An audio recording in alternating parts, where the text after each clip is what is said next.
बेटा कल हमने इम्पोर्टेंसी के साथ डील किया था, कोई डाउट है तो पूछिए, कोई डाउट है तो पूछिए। बेटा आपको अगर कोई डाउट है तो पूछिए, जो कल हमने टॉपिक की है इम्पोर्टेंसी ऑफ द रिस्पोंडेंट, या फिर आपको सेक्शन 12(1)(b) में अगर कोई क्वेश्चन है या कोई डाउट है तो पूछिए। मैम यस एक बार क्वाड हंक और हंक बता दो। ओके बेटा कल हमने क्वाड हंक या क्वाड हैंक किया था, तो जब हमने इम्पोर्टेंसी को डील किया था, क्वेश्चन आपको आया हुआ है इन प्रेपोजिशन, पूछा बताया हुआ है हस्बैंड इम्पोर्टेंट एंड ऑल, और एंड में पूछा हुआ है husband to plea of quoad hanc और क्वाड हंक। तो जब हम क्वाड हैंक या क्वाड हंक की बात कर रहे हैं, इसका मतलब है कि जब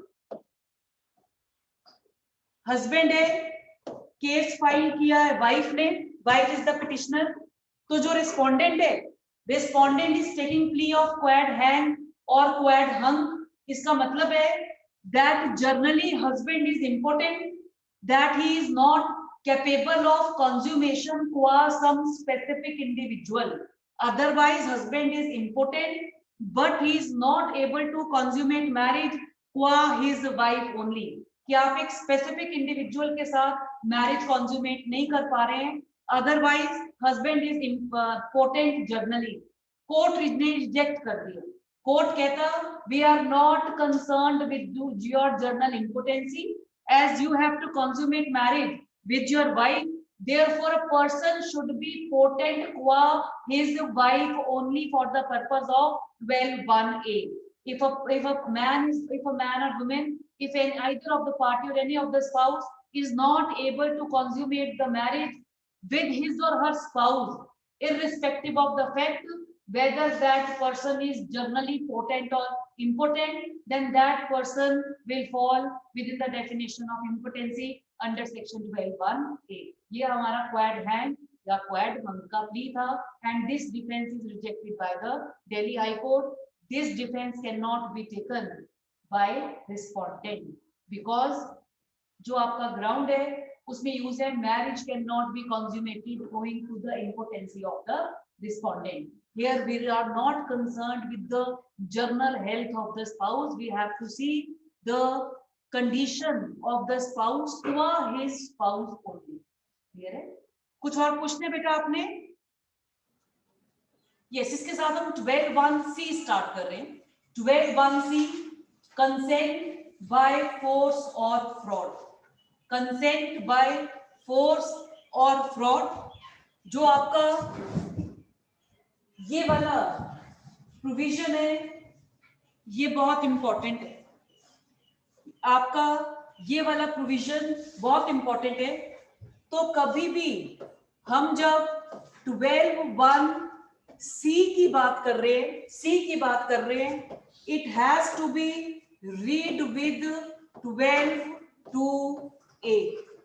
आपको इन दोनों को साइमल्टेनियसली रीड करना पड़ेगा, because otherwise there is a separate law जो कि हमें बताता है within which time period suit और petition has to be filed, that is limitation act.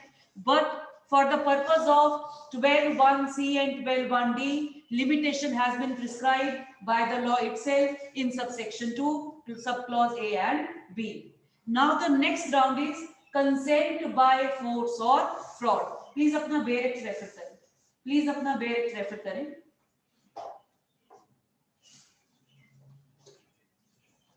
Read कर बेटा, रीड कर। 12(1)(c). Section 12, clause 1, subclause C. Yes. That the consent of the petitioner or where the consent of the guardian in the marriage of the petitioner. यहाँ पर underline कीजिए, consent of the guardian in marriage of the petitioner. Here we are talking about child marriage. Child marriage की बात कर रहे हैं, who is not capable of giving consent, therefore consent of guardian has been taken. आगे read कर लेते हैं। Was required under section 5 as it stood immediately before the commencement of Child Marriage Restraint Amendment Act 1978. अब ये 78 act की कोई significance नहीं है। जब हम कंडीशंस ऑफ वैलिड मैरिज, जो हमारा नेक्स्ट टॉपिक होगा, उसको हम डील करेंगे। चाइल्ड मैरिज के लिए a separate statute has been enacted in 2006, जिसको हम कहते हैं prohibition of child marriage act 2006। आगे रीड कर बेटा। The consent of such guardian was obtained by इसको अंडरलाइन कीजिए, कंसेंट और was obtained by force और बाय फ्रॉड, ये इंपॉर्टेंट है बेटा, फ्रॉड के बाद ए लिखिए, फ्रॉड किससे रिलेटेड होना चाहिए, A as to the nature of the ceremony, और B as to any material fact और सर्कमस्टांस कंसर्निंग द रिस्पोंडेंट। जो आपका 12(1)(c) है, 12(1)(c) में सबसे इंपॉर्टेंट है, every type of fraud is not covered under Hindu marriage act. Fraud must pertain to two things, and the first is fraud as to nature of ceremony, or fraud as to any material fact concerning respondent.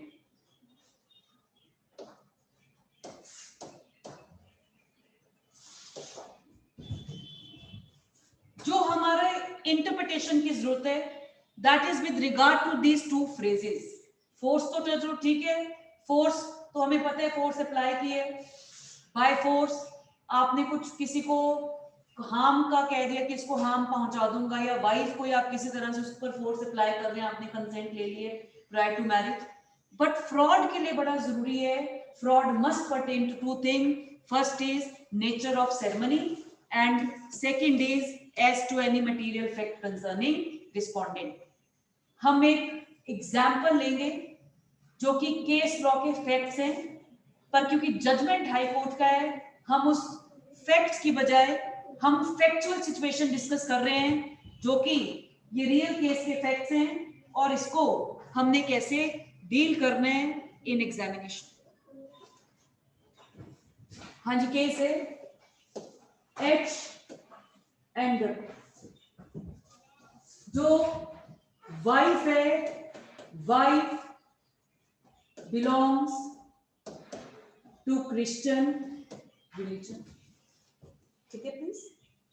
Eight the time of marriage, wife represented herself as Hindu.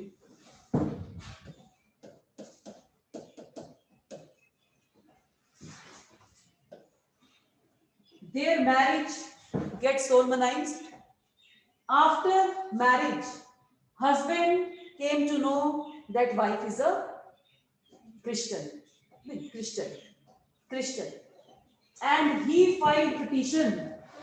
He filed petition for annulment of marriage under section 12(1)(c) on the ground that she has committed fraud as to any material fact concerning respondent जो है, and religion is an important fact. Clear है? ये लिख लीजिए. एक तो ये question है, इसको लिख लीजिए. This is the first situation which we will discuss. Yes, अभी मैं आपको बताऊंगी, बिकॉज ये दो तरह से क्वेश्चन आते हैं, हम दोनों उसका कैटेगरीज करके जब रीजनिंग लिखेंगे ना, तब मैं आपको जजमेंट उसमें कोट कर दूंगा.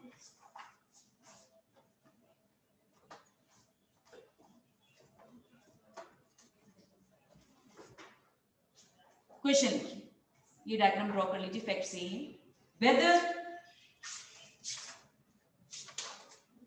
whether husband could file petition, whether husband could file petition under section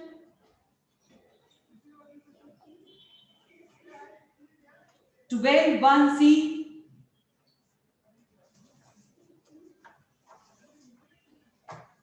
for annulment of marriage,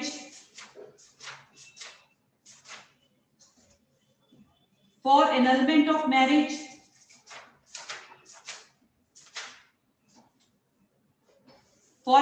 of marriage by decree of nullity, for annulment of marriage by decree of nullity. Second situation, second case, या फिर और लिख लीजिए, whether petition filed by the husband, whether petition filed by the husband is maintainable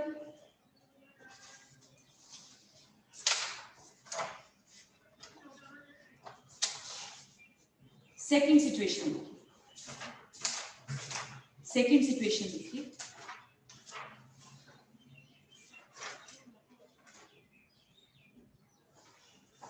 बेटा आप case का नाम लिख लीजिए, आपको उसमें जजमेंट मिलेगा, केस का नाम लिख लीजिए, नीलेश नारिन NARIN, नीलेश नारिन राजेश लाल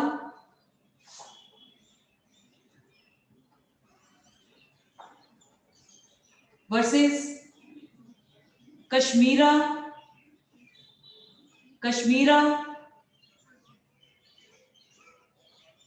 भूपेंद्र भाई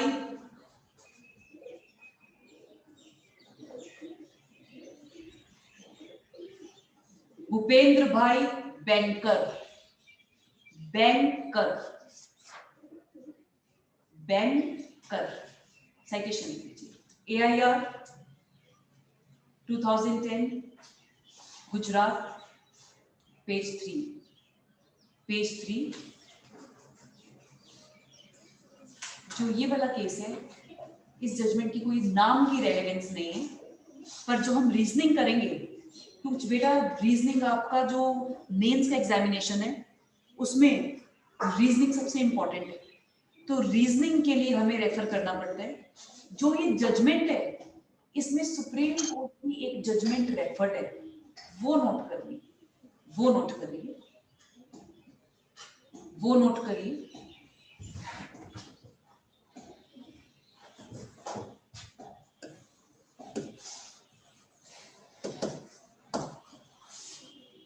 गुल्ली पिल्ली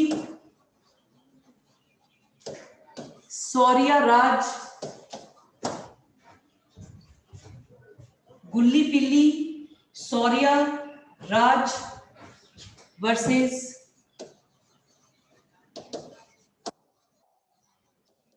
गुल्ली पिल्ली पावनी, गुल्ली पिल्ली सौर्या राज वर्सेस गुल्ली पिल्ली पावनी, AIR 2009 SC 1085।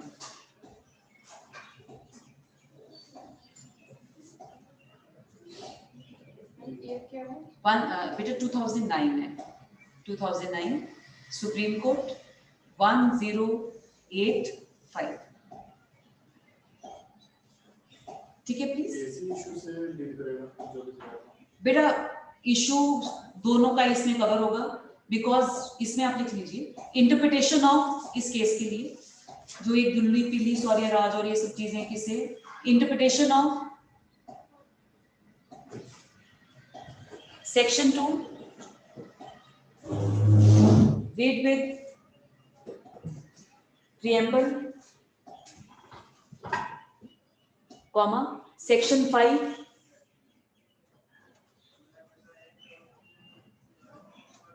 section 12, सेक्शन 5 के साथ सेक्शन 7 भी आएगा, क्योंकि हम नेचर ऑफ सेरेमनीज भी इसमें कवर करेंगे।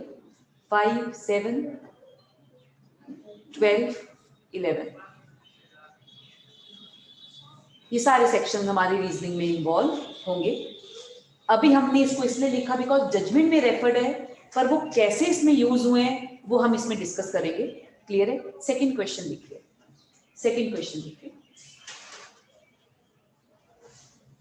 मैम इस सिचुएशन से रिलेटेड कोई डायरेक्ट केस लॉ? बेटा यही केस था जो डायरेक्टली इसमें रिलेटेड था। यस, इसमें मैरिज हुई थी बिटवीन क्रिश्चियन, तो पार्टीज ने ना इस केस को प्लीड किया था हाई कोर्ट की जजमेंट को। उन्होंने हाई कोर्ट की जजमेंट को प्लीड किया, सुप्रीम कोर्ट ने भी हाई कोर्ट की जजमेंट को अपहेल्ड कर दिया था। So this was precedent to yes, आप रीजनिंग के लिए हम इसको कोट कर सकते हैं, इसमें आपको डिटेल्ड वो मिलेगा जो हम यहाँ पर डिस्कस करेंगे। मैम हस्बैंड हिंदू का ना? ये तो मैंने अपने आप मनगढ़ंत फैक्ट्स हैं, केस में अभी आप जजमेंट रीड करोगे तो आपको इसमें पता चलेगा। गुल्ली टीकी वाला। यस, सेकंड केस लिखो, second case, Ram and Meera. Ram दोनों हिंदू हैं, इसमें तो कोई डाउट नहीं है। Ram and Meera were familiar to each other even prior to marriage.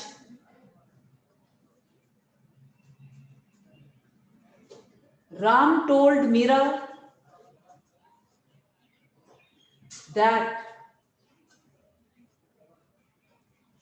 in our community there is a custom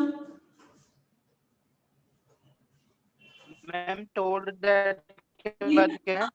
in our community there is a custom that if I hold your hands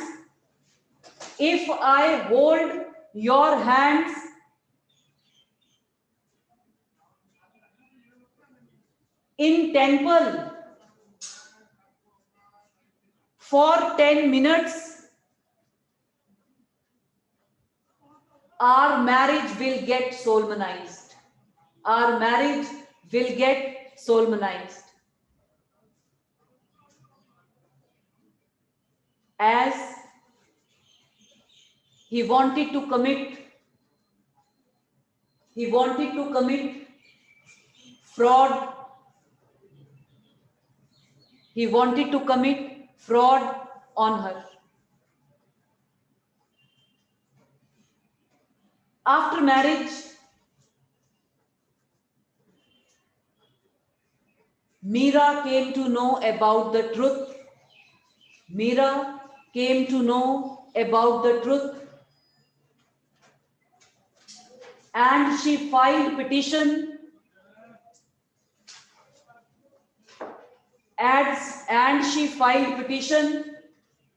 under section 12(1)(c),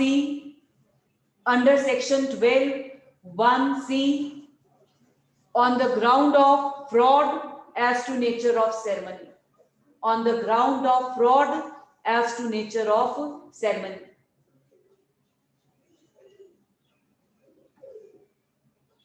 Discuss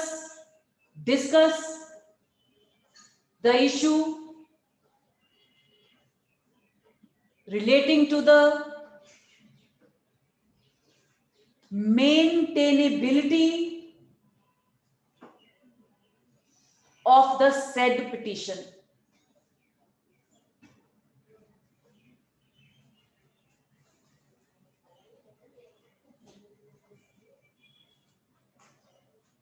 clear है please? First हम deal कर रहे हैं पहले। अखिल read कर देना first to आपको। First question. Yes, Whether husband could file petition under section 12 clause 1 subclause C for annulment of marriage by decree of nullity, or whether petition filed by the husband is maintainable. अब question कहां पर आता है? Husband के साथ fraud हुआ है as to any material fact concerning respondent. ये जो सेक्शन है, ये जो रिलीफ है मैट्रिमोनियल रेमेडी का इस ग्राउंड पर, ये किस सेक्शन का पार्ट है?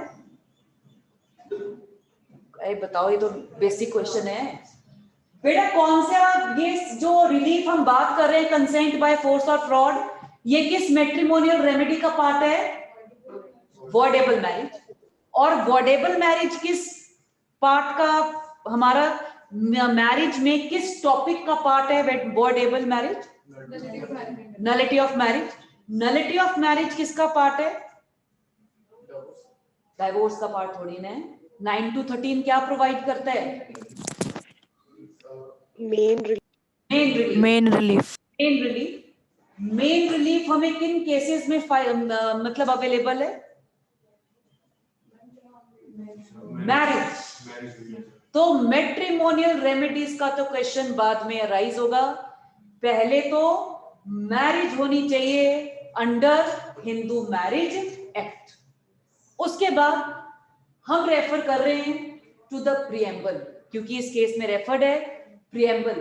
बेटा वेयर एक्ट में प्रिएम्बल निकाली, जहां आपका एक्ट स्टार्ट होता है ना, उसके ऊपर एक लाइन होती है जिसको हम प्रिएम्बल कहते हैं। रीड कर बेटा, अखिल रीड करना।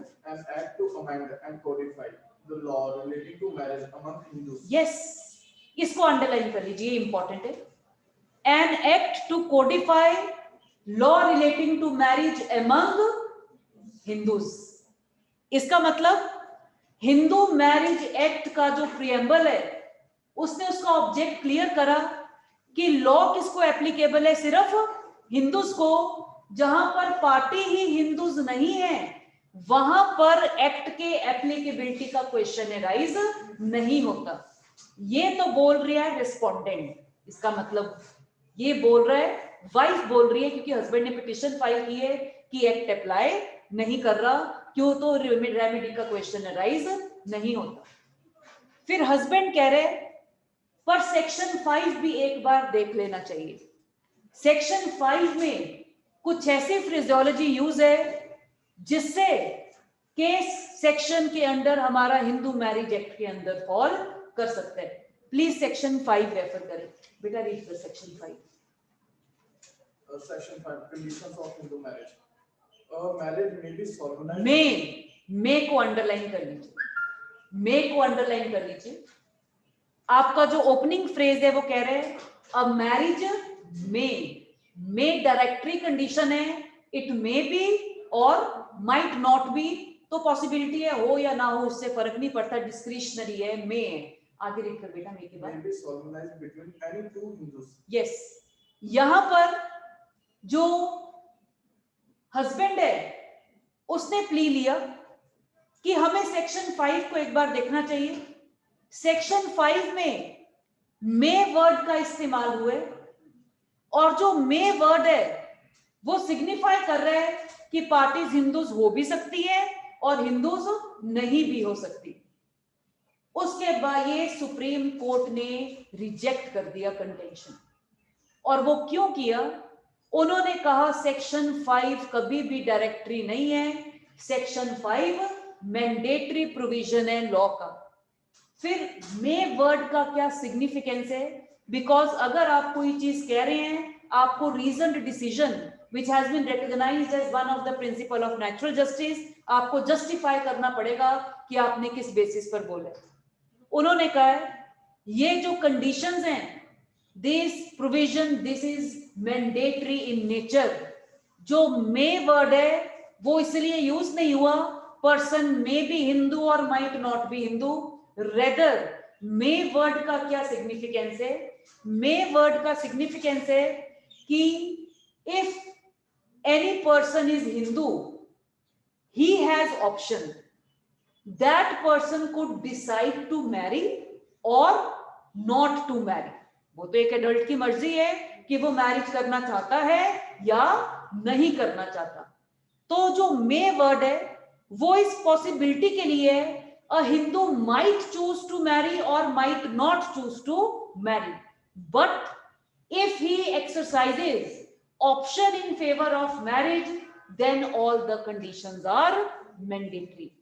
और उसके बाद उन्होंने कहा कि अगर दोनों वो हिंदूज हैं, marriage must be solemnized according to customary rites and ceremonies of either party thereto, तो तभी मैरिज वैलिड होगी, अदरवाइज मैरिज वैलिड नहीं होगी। तो जो हमने पहला केस किया, अब उसमें देखिए हस्बैंड ने रिलीफ मांगा 12(1)(c) का। 12(1)(c) के एप्लीकेशन का क्वेश्चन तभी अराइज होगा if the act is applicable, तब हम मैट्रिमोनियल रेमेडी की बात करेंगे। If the act itself is not applicable and marriage is not falling within purview of Hindu Marriage Act, then question of giving any of the matrimonial relief from section 9 to section 13 does not arise. तो court कहता आपका matrimonial remedy का तो question बाद का है, पहले तो हमें देखना पड़ेगा कि आपका जो सिचुएशन है, मैरिज है, वो एक्ट में फॉल कर रहा है या नहीं कर रहा। And by looking into preamble section 2 जो कि हिंदूज को डिफाइन करता है, सेक्शन 5 हम इस कंक्लूजन पर पहुंचे हैं आपका मैरिज हिंदू मैरिज एक्ट के अंदर फॉल ही नहीं करता, तो सेक्शन 12 को अप्लाई करने का क्वेश्चन भी अराइज नहीं होता। फिर क्वेश्चन अराइज होता है, फिर रेमेडी क्या है? यस, कोर्ट कहता different law governing such marriages, that is special marriage act, आपको वहां जाकर रेमेडी अवेल करना पड़ेगा, आपको इस एक्ट के अंदर कोई भी रेमेडी अवेलेबल नहीं होगा। अब क्वेश्चन अराइज होता है, जब हमने कहा ये तो हो गया मटेरियल फैक्ट कंसर्निंग रिस्पोंडेंट, जहां पर कस्टमरी राइट्स एंड सेरेमनीज तो परफॉर्म हुई थी पर पार्टी ही हिंदू नहीं है। अब दूसरा है as to nature of the ceremony. जब हमने कहा कि सेरेमनी से रिलेटेड फ्रॉड है, मैरिज का क्या कॉन्सिक्वेंस होगा? मैरिज वॉइड है। किस प्रोविजन के अंडर? 7 की कॉन्ट्रावेंशन की वजह से मैरिज वॉइड है। अगर मैरिज वॉइड है तो क्या पिटीशन फॉर एनलमेंट अप्लाई करेगी? नहीं करेगी बेटा, पर वो अब बात है, अब ये एनॉमलस सिचुएशन है कि आपने लिख तो दी है वॉइडेबल मैरिज में fraud as to nature of ceremony, पर हमारे यहाँ पर एस्टैब्लिश प्रिंसिपल ऑफ लॉ बन चुके हैं, if there is contravention of section 7 then the marriage would be void. तो जो fraud as to nature of ceremony कभी सेक्शन 12 में इन्वोक ही नहीं होता, because if there is any fraud as to nature of ceremony, this is direct contravention or violation of section 7 of Hindu Marriage Act 1955, and due to this contravention marriage will be void, और void marriage का voidable marriage के साथ कोई भी relation नहीं है। even जो ये void marriage है, it is not falling within purview of section 11। जो हम void marriage की बात कर रहे हैं वहां तक में fall नहीं कर रही है, तो 12 का तो question arise नहीं होता। तो अगर कोई ऐसा केस है, the remedy would be under special marriage act and not Hindu marriage act। Clear है प्लीज? क्योंकि हिंदू मैरिज एक्ट में सेक्शन 7 की कॉन्ट्रावेंशन की वजह से अगर मैरिज वॉइड हो चुकी है, relief will not be available to the party. कोई भी रिलीफ अवेलेबल नहीं होगा, क्योंकि मैट्रिमोनियल रेमेडी किसी भी प्रोविजन के अंदर हो, रेमेडी को अवेल करने के लिए हमने वॉइड मैरिज में भी की है सेक्शन 11 में, वॉइड के साथ marriage, why marriage word has been used with void? Yes, second जो वॉइड मैरिज में भी marriage has been solemnized with proper ceremonies and rituals. सिर्फ क्या डिफेक्ट है उसमें?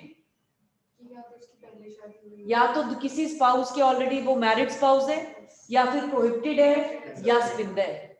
क्योंकि हमने सैक्रामेंटल सेरेमनीज को परफॉर्म किया है, तो इसलिए वॉइड के साथ भी हम मैरिज का इस्तेमाल कर रहे हैं। तो जहां सैक्रामेंटल सेरेमनीज ही परफॉर्म नहीं हुई है, तो मैरिज वैसे ही वॉइड है। Question of matrimonial remedy will not arise.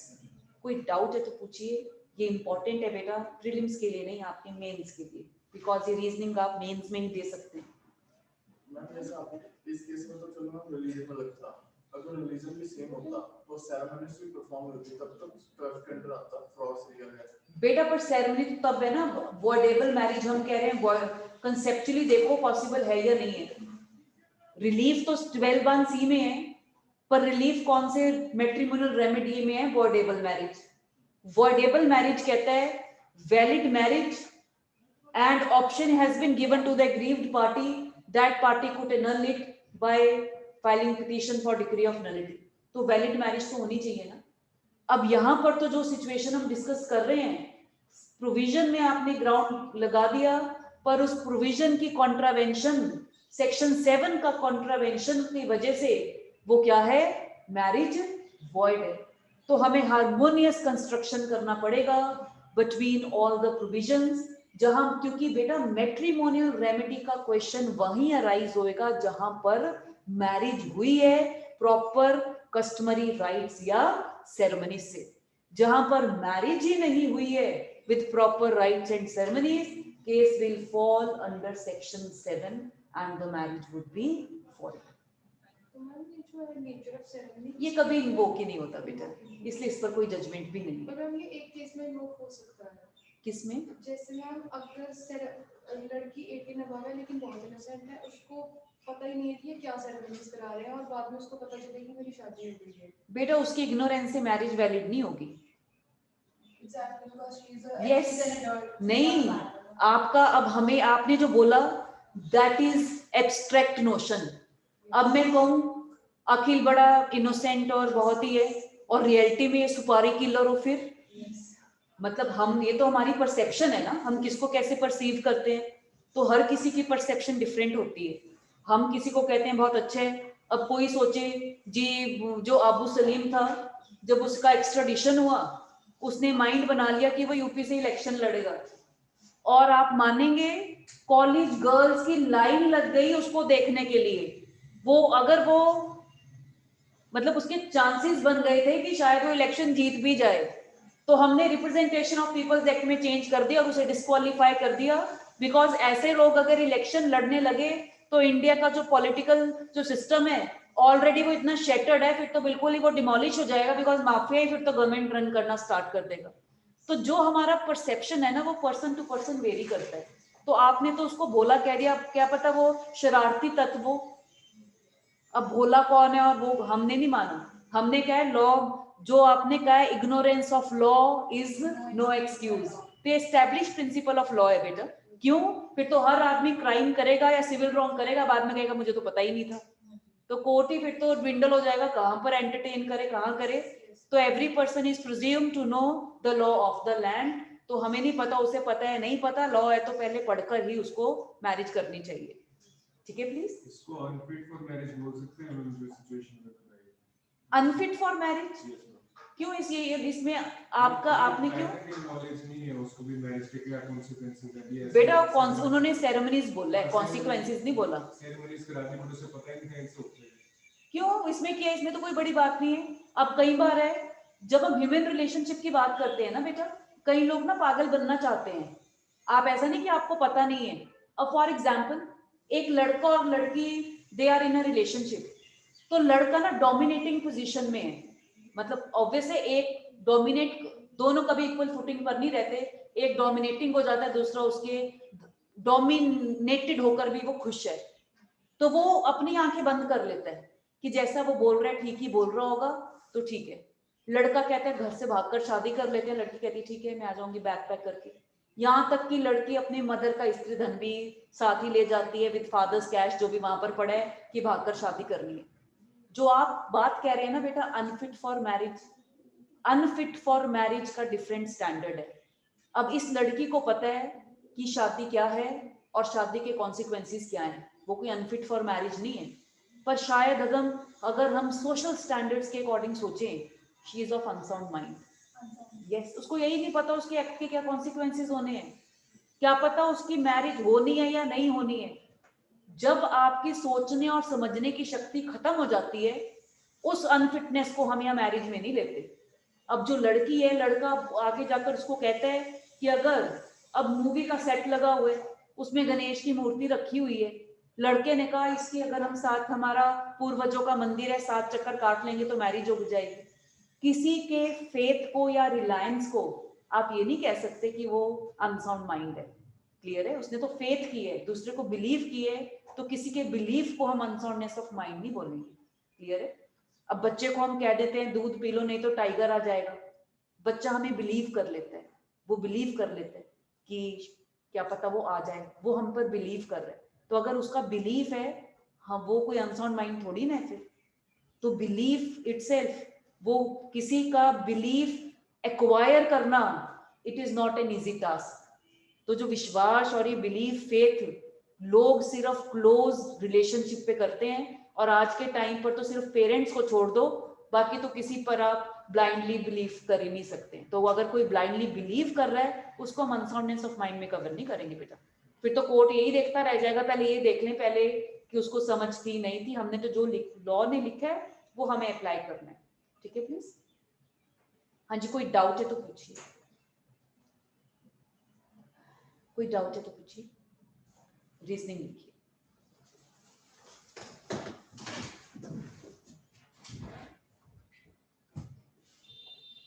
Reasoning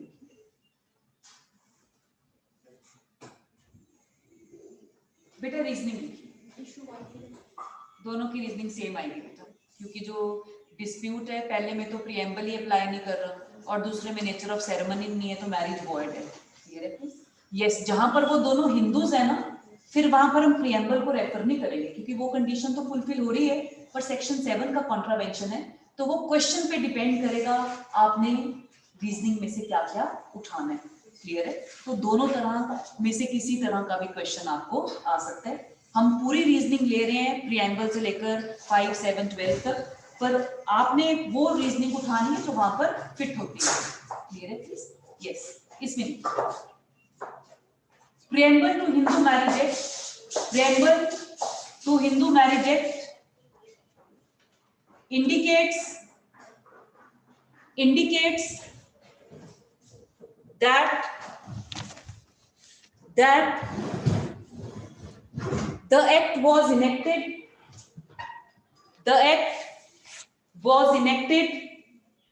to codify the law relating to marriage among Hindus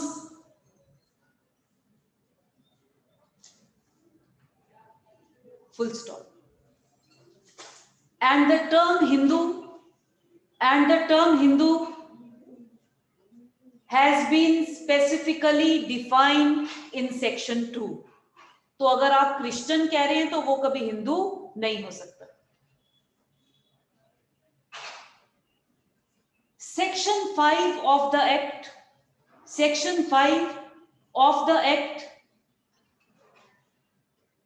makes it further clear that the marriage may be solemnized between any two Hindus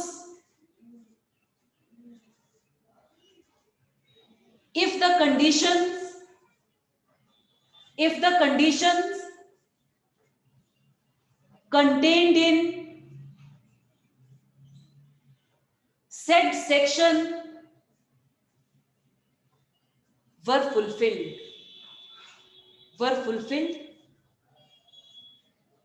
The usage of the expression may को आप single inverted commas में लिखेंगे, because हम section 5 के मे को refer कर रहे हैं। The usage of the expression may in the opening line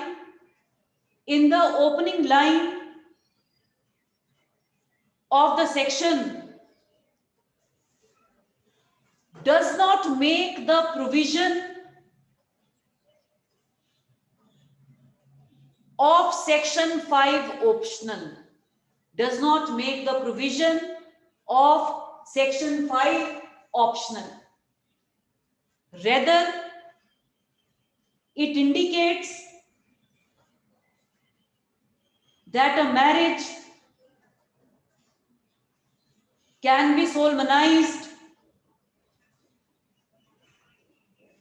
between two Hindus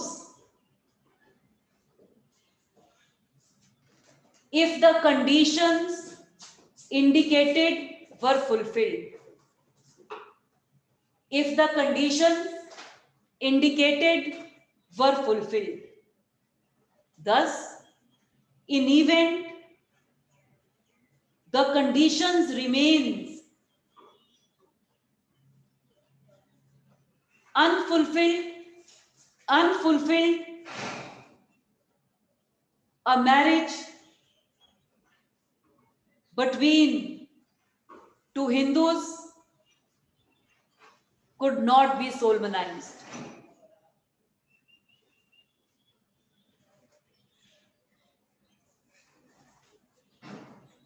There are two types of conditions. There are two types of conditions under Hindu Marriage Act. That is physical conditions, physical conditions pertaining to parties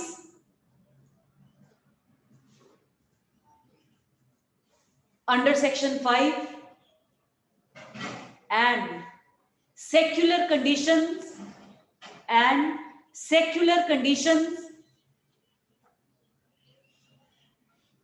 pertaining to religious ceremonies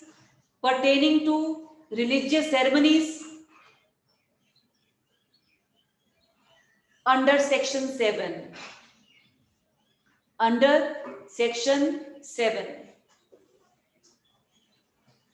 If there is contravention of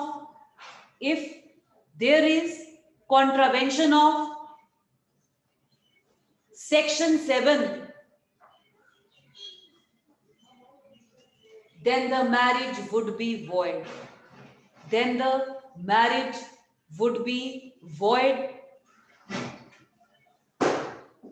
And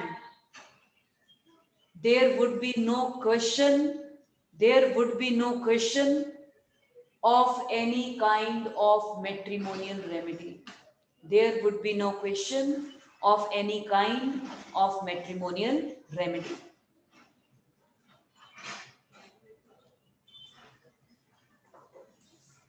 Even section 5 is mandatory.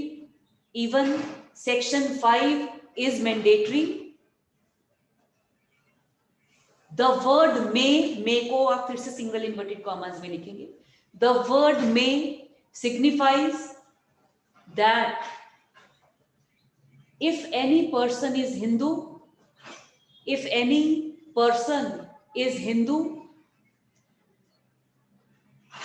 as defined in section 2, then he might or might not choose to marry.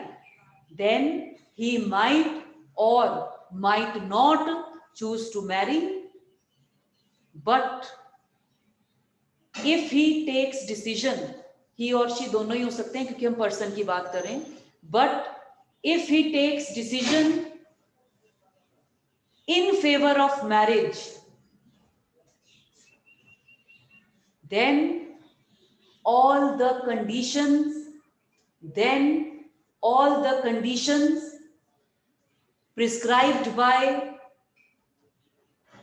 section 5 as well as section 7 have to be fulfilled.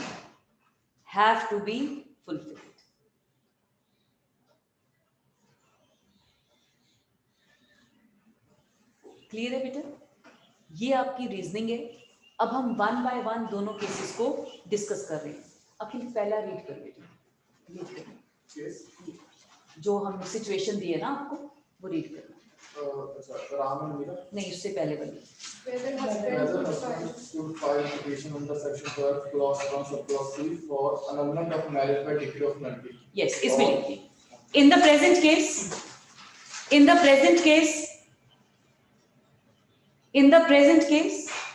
the question of applicability of matrimonial remedy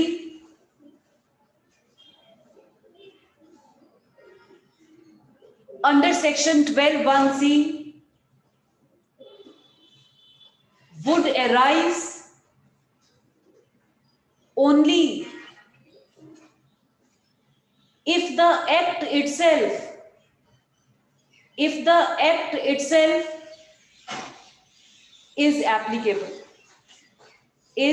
applicable.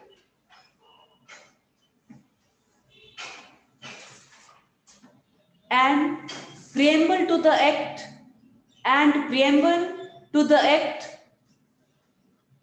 specifically states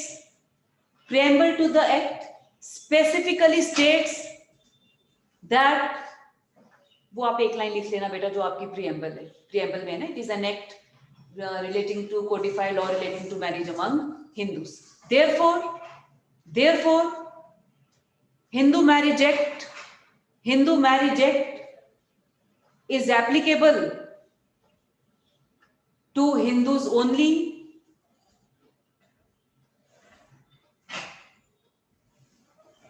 and the term Hindu is defined under section 2,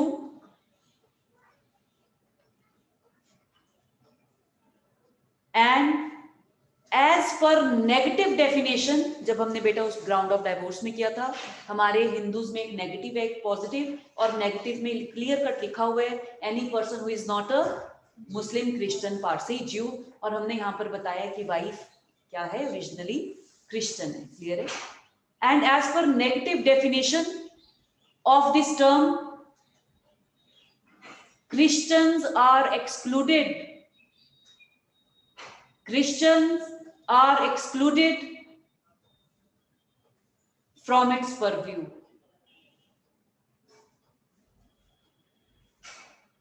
Moreover, the may word को आप single inverted commas में लिख लीजिए। may word under section 5 does not mean that the party may or may not be Hindu. ये कोई possibility या probability की बात नहीं कर रहे, मे और मे नॉट बी हिंदू, क्योंकि मे वर्ड आपके हिंदूज के साथ नहीं है, मे वर्ड मैरिज के साथ है। अब मैरिज मे बी सोलमनाइज, जिसका मतलब if any Hindu decides, if a person is Hindu, he has two options. He could decide to marry or not to marry. If he decides to marry, then all the conditions have to be fulfilled.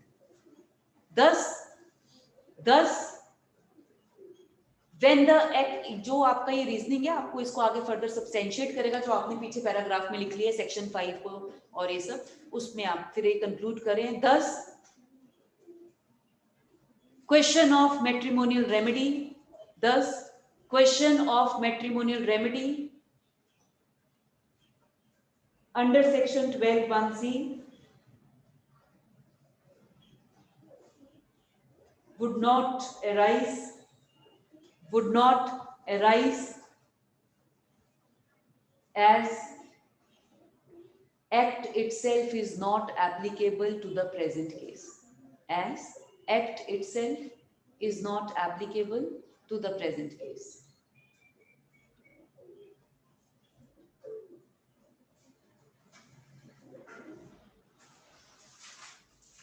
Clear है please? Second question में जब आपने करना है, उसमें कोई preamble की contravention नहीं है, कोई उसमें सेक्शन 5 की कॉन्ट्रावेंशन नहीं है, तो जब आपने रीजनिंग देना है, you will start with conditions of a valid marriage. There are two types of condition, section 5 and section 7. Section 5 is dealing with physical conditions pertaining to parties and section 7 is dealing with secular conditions. फिर आपने section 7 बताना है, according to section 7 subsection 1, marriage may be solemnized according to customary rites and ceremonies of either party thereto, and if there is contravention of section 7 then the marriage would be void. And in the present case, as the marriage is void, और void भी वो void नहीं है जो आपके section 11 में है, क्योंकि void मैरिज में भी सेरेमनीज का होना जरूरी है. void किसकी वजह से है? बाइगैमी, स्पिंदा या prohibited. therefore the marriage is void and the question of matrimonial remedy under section 12 will not arise, as the concept of valid marriage implies the marriage is valid unless and until aggrieved party approaches court for annulment of marriage by decree of nullity. तो Hindu marriage act में दोनों ही cases में relief नहीं मिलेगा. ठीक है please? बेटा कोई डाउट है तो पूछिए, कोई डाउट है तो पूछिए. ये सबसे इंपॉर्टेंट एस्पेक्ट था जो आपको मेंस में आता है, बिकॉज इसमें हमें इंटरप्रिटेशन इन्वॉल्व है. आपको section 2, section preamble 5, 7 depending upon the question आपको उन प्रोविजंस को डिस्कस करना पड़ेगा. ठीक है प्लीज? यस. अब हम प्रोविजन को रेफर कर रहे हैं, सेक्शन 12 को रेफर कर रहे हैं. इसमें for application of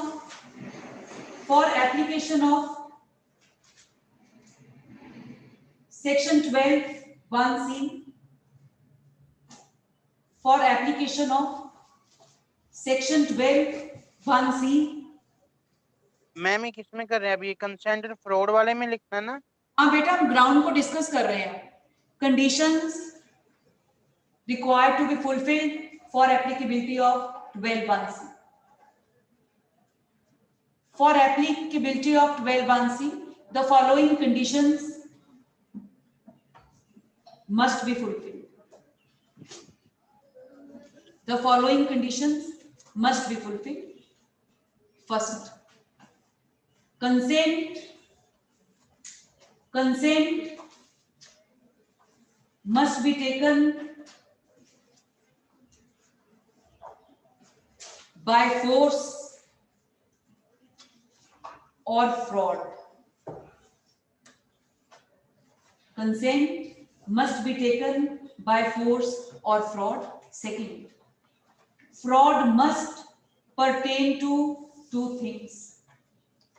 Fraud must pertain to two things.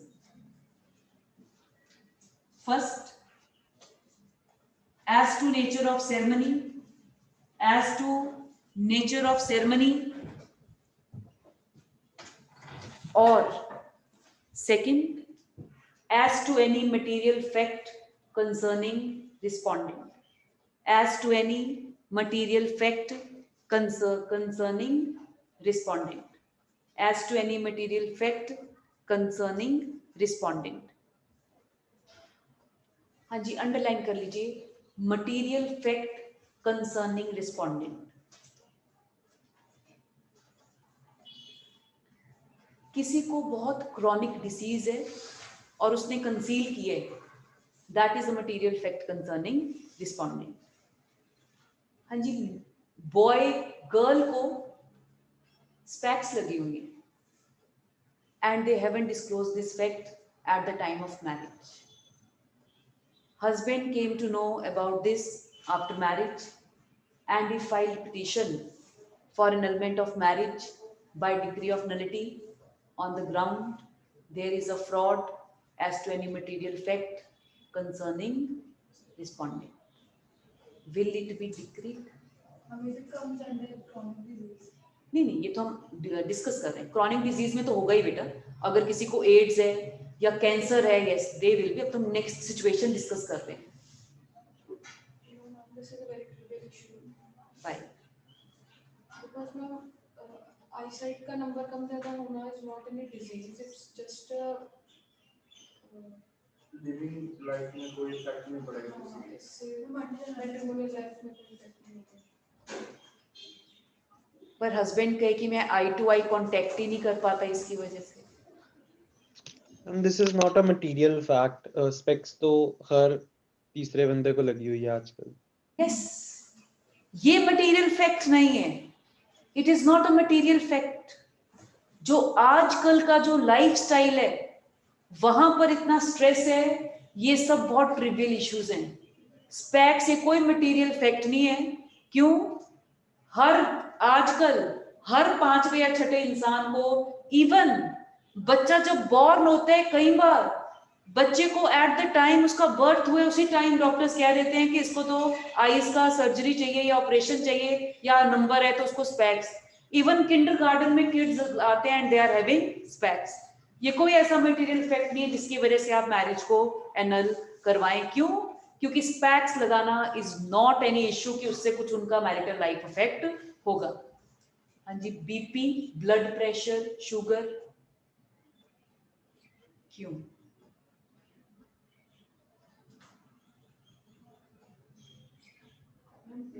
क्योंकि शुगर तो ऐसा है ना, आपको जेनेटिक होता है, तो वो तो फिर अगर एक बार आ गया कोई स्पाउस विद शुगर, फिर तो आगे आपकी जनरेशन में ये डिजीज ट्रेवल करेगी।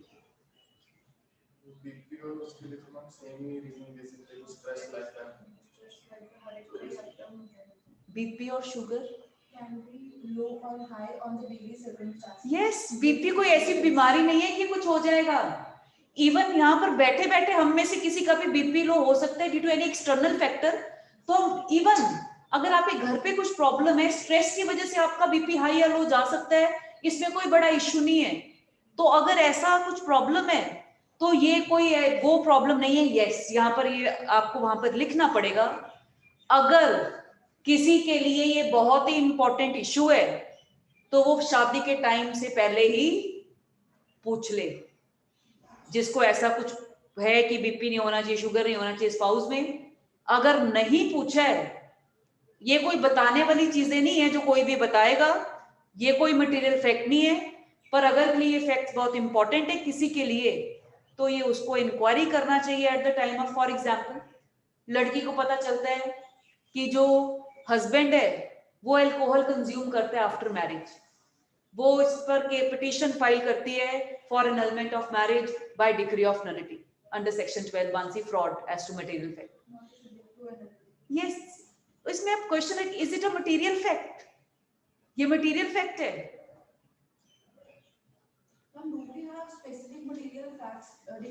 नो, यही इसमें प्रॉब्लम है, यहाँ सब्जेक्टिविटी है बेटा। कोई मटेरियल फैक्ट डिफाइन नहीं है, क्योंकि जजेस के लिए मटेरियल फैक्ट्स का, सॉरी, लॉ मेकर्स के लिए पॉसिबल नहीं है।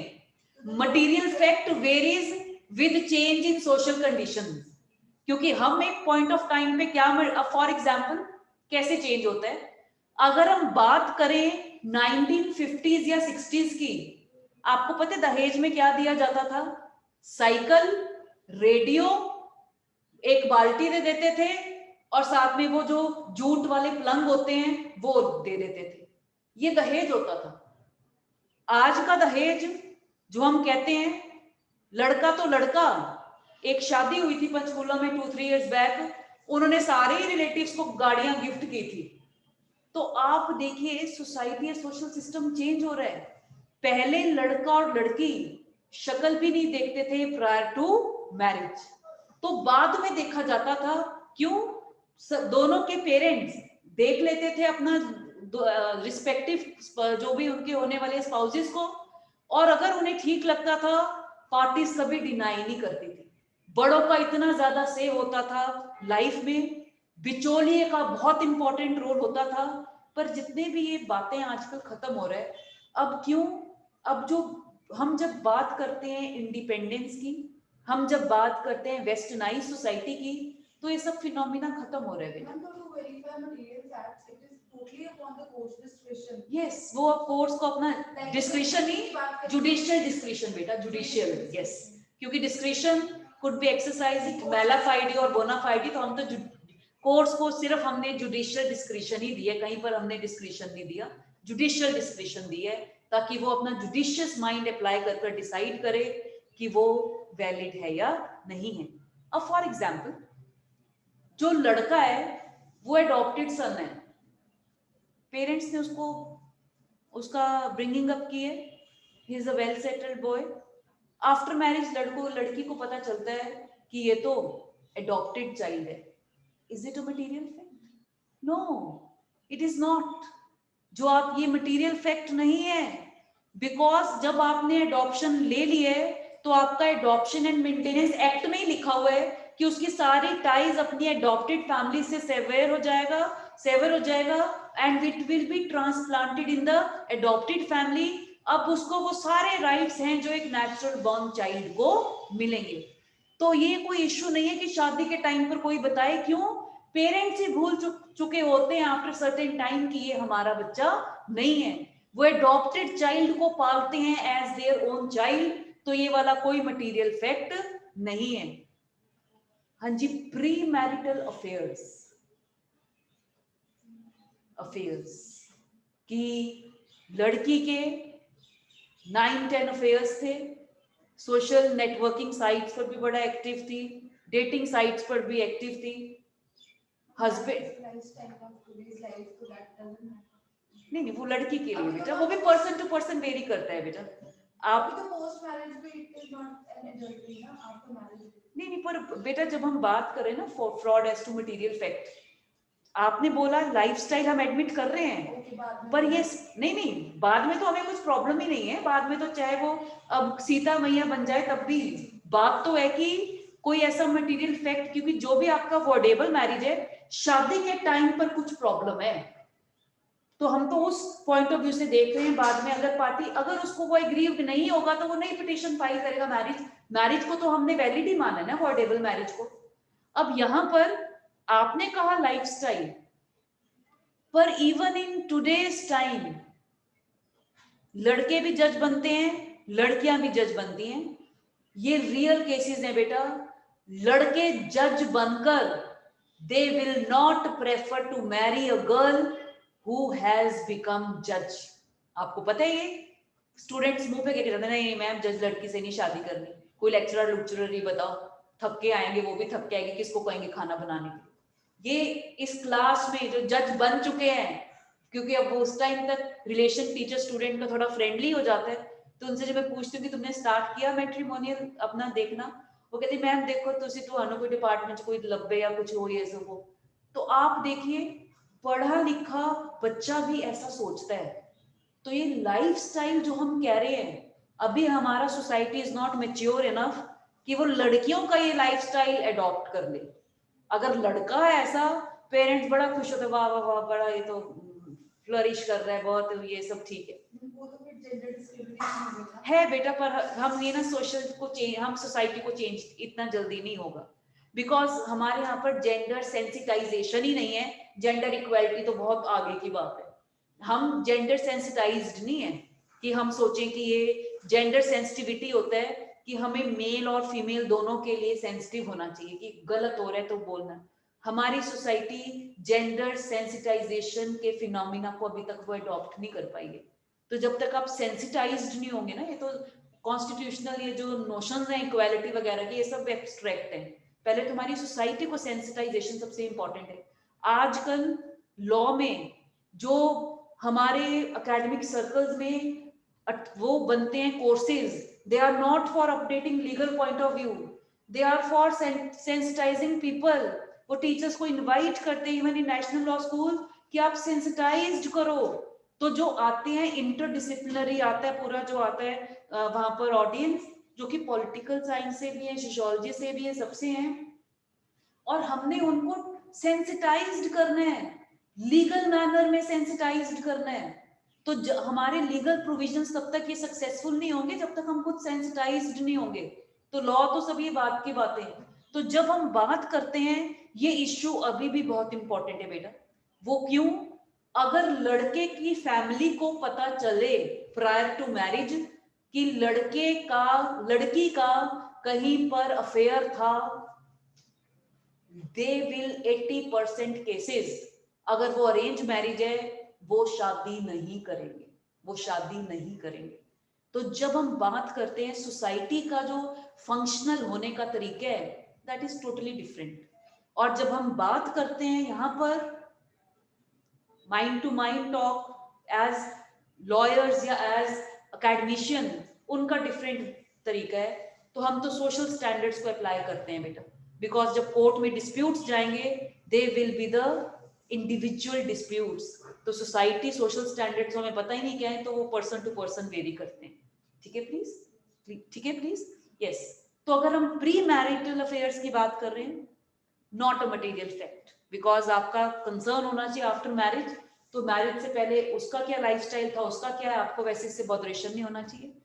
बट अगर किसी के लिए ये फैक्ट बहुत इंपॉर्टेंट है, he should make such inquiries only at the time, मतलब even prior to marriage. If he has not made such inquiries prior to the marriage, ये ग्राउंड उसको अवेलेबल नहीं होगा, ये ग्राउंड उसको अवेलेबल नहीं होगा। क्या यही सिचुएशन में क्लैरिटी आ सकती है? क्यों, उसने क्या प्रूव? अगर सोसाइटी में ज्यादा उसका मतलब जैसे नॉलेज है सोसाइटी को भी मालूम पड़ सकता है लड़के बेटा आपका जो ग्राउंड है ना डाइवोर्स का, उसमें लिखे है आफ्टर सोलमनाइजेशन ऑफ मैरिज। नहीं, आफ्टर मींस उसने अगर उसका कंडक्ट वो कॉन्टिन्यूड है तब। अगर वो छोड़ चुके फिर कैसा उसको हस्बैंड को ग्रीवियंस है। और वैसे भी बेटा अगर कोई सोशली एक्टिव है एंड ऑल, तो उस चीज में मुझे नहीं लगता किसी स्पाउस को कोई प्रॉब्लम होनी चाहिए। बिकॉज आजकल के टाइम में जब हम इतना आगे बढ़ चुके हैं, ये रियल लाइफ सिचुएशन है जहाँ a female, she was a professor in Chandigarh university, और हस्बैंड कोई छोटा मोटा जॉब करता था और उसने लड़के से मोबाइल ही ले लिया आफ्टर मैरिज कि वो इनसिक्योर फील करता था कि उसका कोई एक्स्ट्रा मैरिटल अफेयर ना हो जाए। It is a cruelty to the wife. आप क्या कर रहे हैं इस टाइम में? जो mobile has become an integral part. सिर्फ सोशल नेटवर्किंग के साथ अगर किसी ने कैब बुक करनी है, किसी ने खुद को अपडेट करना है, न्यूज सुननी है, यस बेसिक नीड बन चुके हैं वो, तो आप उसको डिप्राइव कर रहे हैं फ्रॉम सोशल कम्युनिकेशन।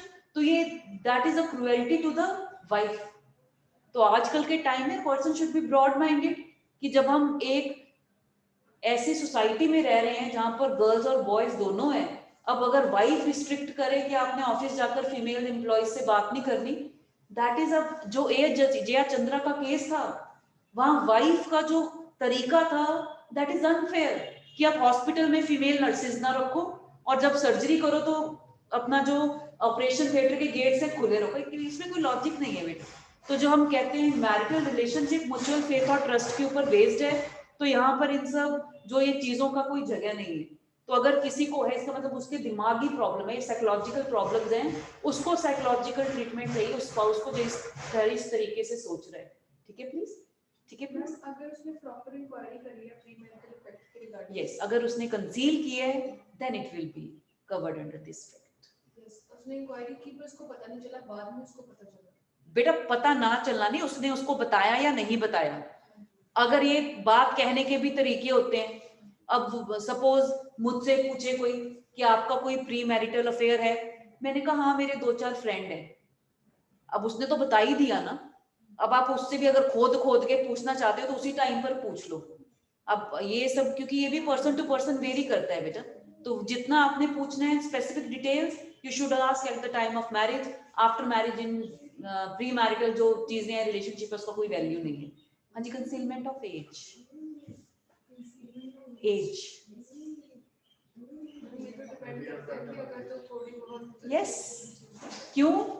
कई बार पेरेंट्स बच्चे को स्कूल में जब एडमिशन दिलवाते हैं तो हमारा एक पर्टिकुलर एज वो है कि इस एज तक ये हो सकता है, तो वो कई पेरेंट्स ना बच्चों का एज 6-7 महीने पहले उसे एडमिट करवाने के लिए कर देते हैं। हमारे पेरेंट्स के टाइम पर पेरेंट नहीं बट ना सॉरी बट वो तो स्कूल वाला पार्ट हो गया नहीं, तो मैरिज पे है ना, तो मैरिज पे तो कई लोग मतलब ज्यादा ही अग्रीड हो गया कि किसी की एज 25 बताई है और है 35, एंड आजकल तो लगते भी नहीं है लड़के और लड़कियां कि हाँ वो 25 बेटा है। अब जैसे किसी ने डाई कर ली है या कुछ, यस स्कूल वाला 10 years part is a considerable part जो आप कह रहे हैं। नहीं उसमें कैसे मैं रिलेट कर रही हूँ बेटा, अब जैसे स्कूल में आपका 1 साल बाद वाला डेट लिखा हुआ है, आपको 1 year यंगर शो किया हुआ है, बच्चा is not aware of the fact. जब शादी के टाइम पर उसे पता, उसे खुद को नहीं पता, फिर पेरेंट्स को पता है। अगर ऐसा कोई है it is not a material fact, क्योंकि 1 साल 6 महीना that is not a material fact कि वो उनके मैरिटल रिलेशनशिप को अफेक्ट करेगा। यस इफ एज तो भी पता तो होना Same. चाहिए ना, particular age particular age like you said कि 6 months or 1 year that is not a Much period. much big deal, but still पता तो होना चाहिए, but still अगर conceived है तो भी अगर दोनों का vary करता है, दोनों की situation ठीक है तो कोई problem नहीं, but अब if it is a difference of 5, 10, 7, yes then it is a 10, material fact, it is a material fact। yes इसका कोई बेटा इस प्रोविजन के लिए ना कोई एग्जॉस्टिव रूल या स्ट्रेट जैकेट फॉर्मूला है ही नहीं, it will vary from situation to situation. Clear है प्लीज? तो वो हमें देखना पड़ेगा। अगर यहाँ पर कंसिडरेबल गैप है, yes it will be a material fact. हाँ जी, concealment of financial status ma'am एक रह गया वो शुगर का, शुगर इज नॉट बेटा, यस शुगर एक लाइफस्टाइल, जेनेटिक है तो no no no no, sugar ऐसा कोई प्रॉब्लम नहीं है जो कि ट्रीट नहीं, जो कि ऐसा नहीं है। और आजकल शुगर, पहले होता था कि लोगों को ओल्ड एज में जाकर ये सब चीजें होता था, अब तो टीनेजर्स को भी बेटा शुगर हो जाती है। और वो क्या है, कुछ चीजें लाइफस्टाइल के साथ गवर्न करती है, ये इसकी वजह से नहीं कि किसी कोई गलती, जैसे शुगर, बीपी। अब किसी को गैस एसिडिटी की प्रॉब्लम, ये अब ऐसा कोई ग्रेव डिसऑर्डर नहीं है, कोई शादी के टाइम पर थोड़ी ना बताएगा I am having acidity problem. ये तो बेसिक प्रॉब्लम्स हैं जो किसी को भी हो सकती है। क्लियर है? तो इसलिए किसी का सेंसिटिव स्टमक है, किस एलर्जिक टू वीट, Wheat, ये real case. If any person is allergic to wheat, is it a material fact? Yes. No, ma'am. Yes, it is a material fact. Allergic to wheat. Physical health. मतलब physical health है बेटा, क्योंकि allergic to wheat. It is a part of Wheat, हमारे यहाँ पर wheat के बिना दिन में 3 बार हम लोग रोटी सब्जी जो भी खाते हैं सुबह दोपहर शाम, wheat एक important वो है। अगर ऐसे किसी को कोई पर्टिकुलर एलर्जी है, आपको बताना चाहिए at the time of marriage. Clear है मैम? Yes. मैम जो वीट एलर्जी है और लैक्टोस इंटॉलरेंस है, ये मैम ड्यू टू पेस्टिसाइड्स आजकल बहुत यंग एज में बहुत ज्यादा कॉमन हो चुका है मैम। सो पर आपको पता है कोरोना में ये एस्टैब्लिश हो गया है कि इंडियंस को कोरोना ने इतना अफेक्ट नहीं किया, क्योंकि वो ऑलरेडी इतने पेस्टिसाइड्स और इंसेक्टिसाइड्स खा रहे हैं, तो वो कोरोना का वो ऑलरेडी इम्यून हो चुके हैं खा कर, तो हमारी नेचुरल इम्यूनिटी बूस्ट हो रही है। तो जब हम बात कर रहे हैं, जो आप बात कर रहे हो, that is a separate thing कि चलो अब उस फॉर्मूला को हम डिनाई नहीं कर सकते, पर जब बात आ रही है कोई पर्टिकुलर एलर्जी, तो वो आपको बताना चाहिए at the time of marriage. And people do tell, because allergic to wheat कोई ऐसा नहीं 1-2 दिन की बात है, थ्रू आउट लाइफ आपको उसके ऑल्टरनेटिव्स देखने पड़ेंगे। तो ये एक इंपॉर्टेंट फैक्ट है, तो वो आपको बताना चाहिए at the time of marriage. For example, लड़के का फैमिली प्योर वेजिटेरियन है और लड़की हार्डकोर नॉन वेजिटेरियन है। लड़के ने कहा कि हमारा तो फैमिली प्योर वेजिटेरियन है, अलाउड नहीं होगा। लड़के ने नहीं बताया, बाद में वो इस चीज के लिए प्रेशराइज नहीं कर सकती that I will have non veg at my own discretion, क्योंकि फैमिली, अब ये नहीं कि नॉन वेज कोई बहुत बड़ी चीज है, पर फैमिली के जैसे रिचुअल्स हैं, आपको वो उनको ओबे करना पड़ेगा। ठीक है प्लीज, ठीक है प्लीज। हाँ जी, कंसीलमेंट ऑफ फाइनेंशियल ये रोज सब्जेक्टिवली बेस के अगर कोई थोड़ा बहुत फर्क है तो कुछ नहीं, अगर बहुत ही मेजर डिफरेंस है कि आप बता सकते हो कि क्या है फ्लेक्सिबल मनी ऐसे मतलब फाइनेंशियल। अब फॉर एग्जांपल, आप जब मैट्रिमोनियल एड्स आते हैं, उसमें लिख देते हैं सैलरी इन 5 फिगर्स, कहां से कहां तक जा सकती है? 10,000 से 99,000। तो जब हम फाइनेंशियल स्टेटस की बात करते हैं, finance is the backbone of marital relationship. तो जब आप फाइनेंशियल स्टेटस किसी से कंसील कर रहे हैं, तो कैसे? फॉर एग्जाम्पल, अगर आप किसी ऑफिस में पियोन हो, आईएएस ऑफिसर अभी लीव पर है, आपको लड़की वाली देखने आए, आप उसकी चेयर पर जाकर के बैठ करें और you are pretending as an IAS officer, ये मटेरियल फैक्ट है कंसर्निंग रिस्पोंडेंट। ये हम इसको लाइटली नहीं ले सकते। हाँ जी, concealment of identity. Yes, identity से ज्यादा मटेरियल फैक्ट कुछ और नहीं है, it is a material fact. तो जब हमने बात की, तो इससे रिलेटेड, हाँ जी, प्री मैरिटल स्टेटस, कि कोई डाइवोर्सी है या कोई विडो है, विडोअर है, कोई भी, yes, it is a material fact, आपको ये बताना चाहिए at the time of marriage. Clear है प्लीज? क्लियर है? तो इसके लिए कोई सब्जेक्टिविटी होता है, इसका कोई स्ट्रेट जैकेट फॉर्मूला नहीं है, वो केस टू केस वेरी करेगा। आपको ध्यान में रखना पड़ेगा सिचुएशन दोनों पार्टीज का क्या था eight the time of the marriage, और मैरिज के टाइम पर पूछा गया था या नहीं पूछा गया था, स्पेसिफिक इंक्वायरीज हुई थी या नहीं हुई थी, that is the material question. जब ट्राई होगा, like it has been inspected on one's part, कि उसने पहले इंस्पेक्ट किया है चीजों को या नहीं किया, तो that material which he has been inspected वो रिकॉर्ड होना। बेटा, पर उसमें क्या है ना, जब हम बात करते हैं इंस्पेक्शन की, अब इंस्पेक्शन में ना बहुत सारी चीजें हैं जो आपको पता नहीं चल सकती। मतलब जब आप 1-to-1 एक रिलेशनशिप में एंटर होने जा रहे हैं, it would be better that you should make specific inquiries from that party only. अगर आपने इंस्पेक्शन करी है कुछ रूटीन मैटर से रिलेटेड, हम तो वो द कोर्ट डिमांड्स दैट नहीं बेटा, कोर्ट नहीं कहता, कोर्ट नहीं कहता है। क्यों? अब फॉर एग्जाम्पल, जब हम इंस्पेक्शन की बात करते हैं, वो भी पर्सन टू पर्सन वेरी करते हैं। वो कैसे? जैसे आजकल पेरेंट्स को होता है कि लड़का एजुकेटेड होना चाहिए, अगर लड़का एजुकेटेड है, अच्छा सेटल्ड है, तो वो फैमिली को ज्यादा उसमें इंपॉर्टेंस नहीं देते। फिर अगर कोई एजुकेटेड फीमेल है and she is working, and she is an independent women, उसका मैरिज कभी पेरेंट्स बिजनेस फैमिली में नहीं करते, बिकॉज उनका पहला डिमांड होता है कि लड़की को हाउसवाइफ होना पड़ेगा। तो वो जो पर्सन टू पर्सन वेरी करता है। आप क्या है, बिकॉज एक बेसिक चीजें होते हैं। फॉर एग्जाम्पल आजकल कास्ट इतना मैटर नहीं करता, अगर जो लड़का लड़की खुश है, पेरेंट्स मान जाते हैं, तो उसमें कास्ट इतना इम्पोर्टेंट नहीं है। तो कंसीलमेंट ऑफ कास्ट आप कैसे करेंगे कंसीलमेंट ऑफ कास्ट? नहीं, ये तो फिर हाइपर टेक्निकल क्वेश्चन आ जाएगा ना। आप कैसे करेंगे कंसीलमेंट ऑफ कास्ट? अब कोई क्यों कंसील करेगा कास्ट? यस, जो आपने बोला, हम इसको सिचुएशन को एग्रावेट कर जाते हैं कि जो लड़का है, लड़का बिलोंग्स टू पंडित कम्युनिटी, उसको एक लड़की से उसका रिलेशनशिप था, लड़की ने खुद को प्रेजेंट किया as belonging to that community, reality में she is belonging to a lower caste. That would be a material fact. That मतलब वो भी वेरी करेगा फ्रॉम पर्सन टू पर्सन कि क्यों हमारे यहाँ पर शादी के टाइम पर एटलीस्ट ये मिनिमम इंक्वायरी है कि कोई करता है कि क्या रहते हैं, कहाँ पर मामा चाचा कहाँ रहते हैं, कहाँ बिजनेस कर रहे हैं। कई लोग तो अगर हम कहते हैं गुड़गांव में लड़का काम कर रहा है, वो ऑफिस में जाकर इवन देखकर आते हैं कि कहाँ पर काम कर रहे हैं, खुद कहाँ बैठते हैं और तो ये सब वो तो शादी के टाइम की बात है, तो उस टाइम पर देखना होता है। यस अगर जैसे शादी से पहले कोई बीमारी या इलनेस है, वो ठीक होती है। नेचर ऑफ इलनेस बताइए बेटा। अगर हम जैसे स्किन प्रॉब्लम, जो Skin- कॉमन मतलब जो ट्रांसफरेबल है, ये हो सकता है। बेटा अगर कॉन्टेजियस है फिर तो बताना चाहिए ना। अगर बीमारी है वो ठीक होती है, तो क्यूरेबल है, ठीक है। बाद में अगर दोबारा बोल दे और उससे हस्बैंड को बाद में पता चले,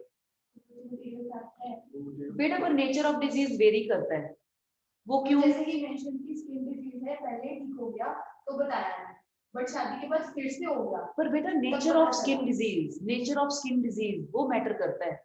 और for example my skin is allergic to woollen and sun, तो मुझे कॉटन का कुछ अपनी नेक पे रैप करके रखना पड़ता है 24 आवर्स, अगर मुझे सन एलर्जी, जो कि पॉसिबल नहीं हो पाता, तो वो कुछ टाइम के लिए होता है, तो मुझे स्टेरॉइड्स लेने पड़ते हैं, वो ठीक हो जाते हैं। ये हमेशा साल में 2 बार होगा ही होगा।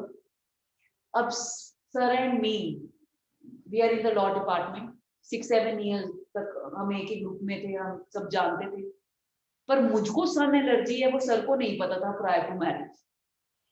सर को पता चला आफ्टर मैरिज, बिकॉज साल में 2-3 बार हमें डर्मेटोलॉजिस्ट को विजिट करना पड़ता है फॉर स्टेरॉइड्स। तो जब हम कहते हैं तो ये तो नॉर्मल है यार, उससे क्या, उससे थोड़ा सा अगर एलर्जी में कुछ ऐसा हो गया, अब बॉडी सेंसिटिव है तो एलर्जिक हो रही है, उससे क्या फर्क पड़ रहा है? अब ये तो मेरा पर्सनल केस है, तो मुझे लगता है मटेरियल इफेक्ट नहीं है बेटा। ये स्किन बेटा ऐसा चीज है, आप स्किन एलर्जीज को आप अवॉइड नहीं कर सकते। इवन कुछ लोग हैं जो यहाँ से दिल्ली विजिट करते हैं, उन्हें दिल्ली की बाउंड्री में एंटर होती है स्किन में प्रॉब्लम होना स्टार्ट हो जाता है।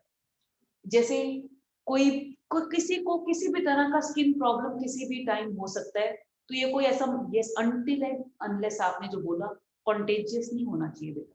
अगर आपको पता है you have such a problem which is contagious, चाहे वो क्यूरेबल हो गया था उस टाइम पर बेटा स्किन डिजीज जो होती है, अगर once it has been cured, उसके रिलैप्स होने के अगर चांसेस होते हैं तो फटाफट आप उसका ट्रीटमेंट ले लेते हो। तो नेचर ऑफ स्किन डिजीज हमें देखना पड़ेगा और उसकी ग्रेविटी देखना पड़ेगा, वो डिटरमिन करेगा। खाली स्किन डिजीज से कोई उसमें नहीं होगा। क्लियर है?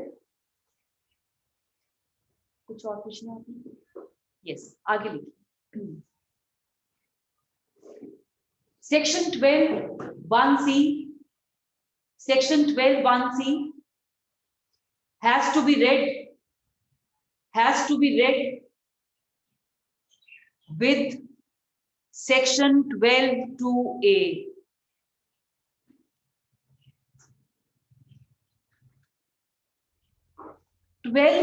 में लिमिटेशन पीरियड प्रिस्क्राइब्ड है।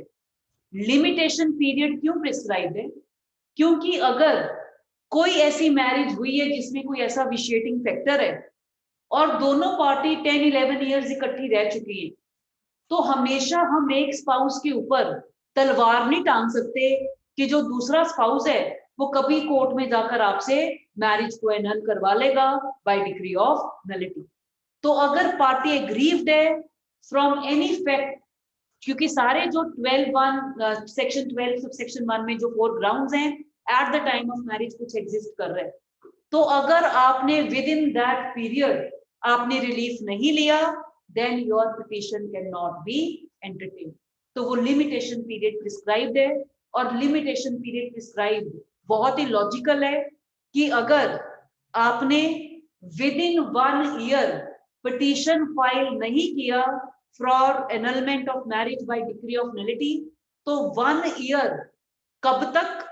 उस डेट से when force has ceased to operate, force खत्म हो गई और उसके 1 साल के अंदर अंदर आपने पिटीशन फाइल नहीं किया, या फिर डिस्कवरी ऑफ फ्रॉड, आपको फ्रॉड का पता भी चल गया और फिर भी आपने 1 साल तक पिटीशन फाइल नहीं किया।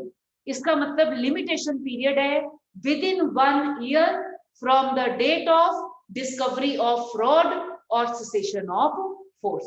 सेकंड, जब फोर्स सीज हो गया है और या फ्रॉड का आपको डिस्कवर हो गया, आफ्टर डिस्कवरी ऑफ फ्रॉड और सेसेशन ऑफ फोर्स, अब पर्सन जो पिटिशनर है उसने अपनी कंसेंट के साथ ही he or she doesn't have sexual intercourse with the other spouse.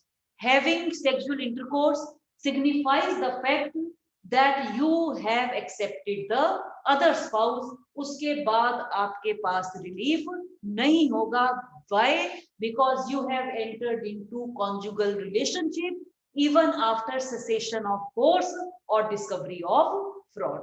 It means you have ratified the marriage जैसे भी आपके साथ हुआ। ठीक है, प्लीज इसमें लिखिए बेटा 12(2)A रेफर करो, रीड करना बेटा। Section 12(2), notwithstanding the action contained in subsection 1, no petition for annulling a marriage. A. On the ground of specified in clause 3 of subsection 1, can be entertained if the petition is presented more than 1 year after the force has ceased to operate, or as the case may be, the fraud has been discovered. Yes बेटा, इन्होंने दिया है negative, हम इसे positive manner में लिख रहे हैं। इन्होंने कहा है पिटीशन फाइल नहीं हो सकती, हम लिखेंगे पिटीशन फाइल कब हो सकती है। क्लियर है? इसमें as per section 12(2)A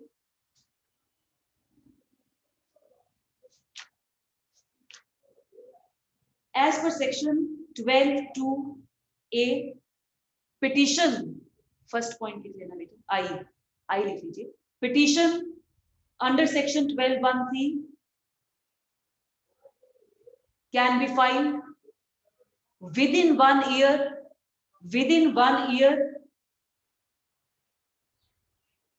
from the date of discovery of fraud or cessation of force. Clause 2 II.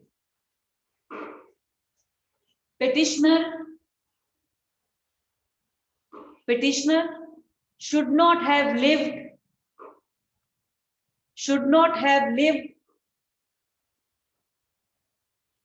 with the other party as husband or wife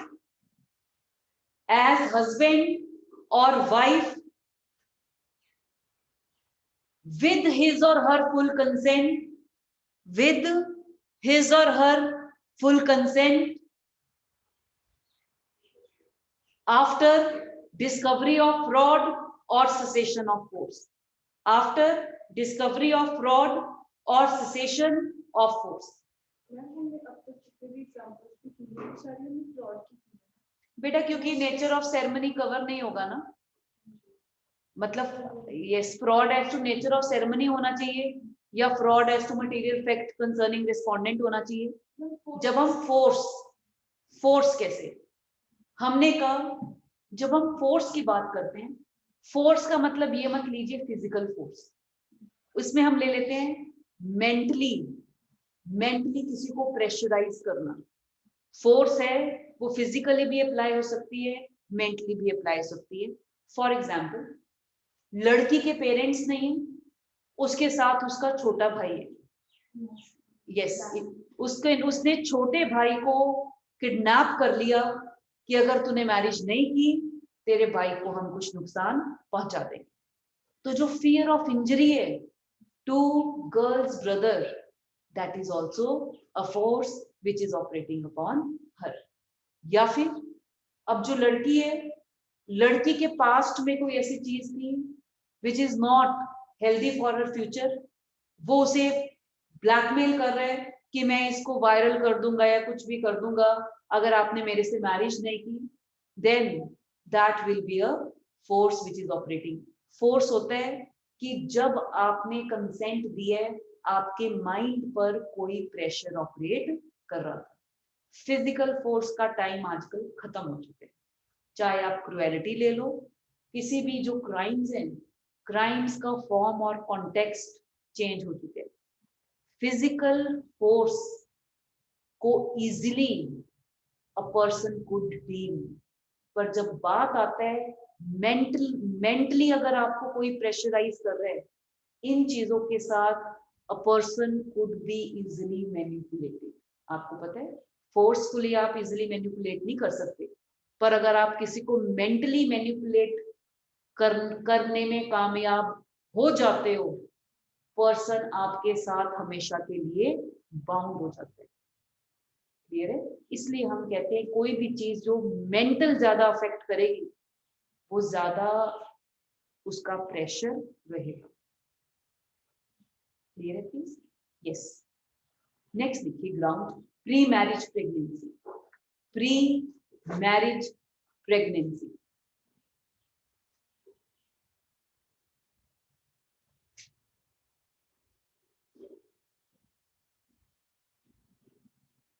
हाँ जी इसमें लिखिए 12(1)(d) read with 12(2)(b). 12(1)(d) read with 12(2)(b).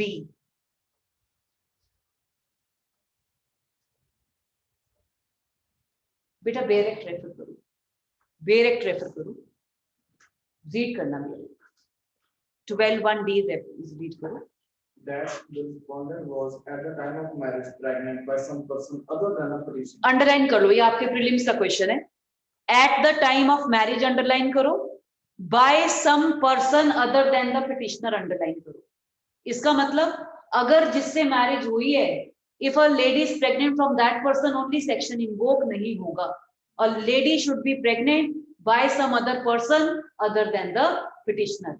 उसके बाद जो 12(2)(b) है वो बहुत important है, क्योंकि अगर इस मैट्रिमोनियल रेमेडी को अवेल करना है कुछ कंडीशंस का फुलफिल होना जरूरी है। सबसे पहले ignorance of the petitioner regarding the fact of pre marriage pregnancy eight the time of marriage. अगर हस्बैंड को शादी के टाइम पर पता है दैट उसकी वुड बी जो वाइफ है she is pregnant, later on उसको रिलीफ नहीं मिलेगा, बिकॉज जो आपका 23(1)(a) का मैट्रिमोनियल बार है वो वहां पर अप्लाई कर जाएगा। No one should take advantage of his or her own wrong. उसके बाद पिटीशन कब फाइल होनी है? Petition should be filed with in 1 year from the discovery of this fact. जब आपको पता चला वाइफ को प्री मैरिज प्रेगनेंसी है, उसके 1 साल के अंदर अंदर आपको पिटीशन फाइल करना जरूरी है। क्लियर है? और जो इसमें है within 1 year from the date of marriage, तो ऑब्वियस अगर किसी को फ्रॉम द मैरिज के टाइम पर प्रेग्नेंट है, within 9 months, before 9 months उसे पता तो चल ही जाएगा, तो within 1 year from the date of marriage file करना जरूरी है। And after discovery of this fact, जो हस्बैंड है, हस्बैंड का उसके कंसेंट के साथ कोहैबिटेशन नहीं होना चाहिए वाइफ से। If you are indulging in consummation even after discovery of this fact, it means you have accepted her as it is.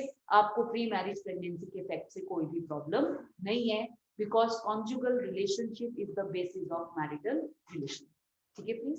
इसमें सीधा कंडीशन लिखिए, कंडीशन लिखिए। First respondent was pregnant at the time of marriage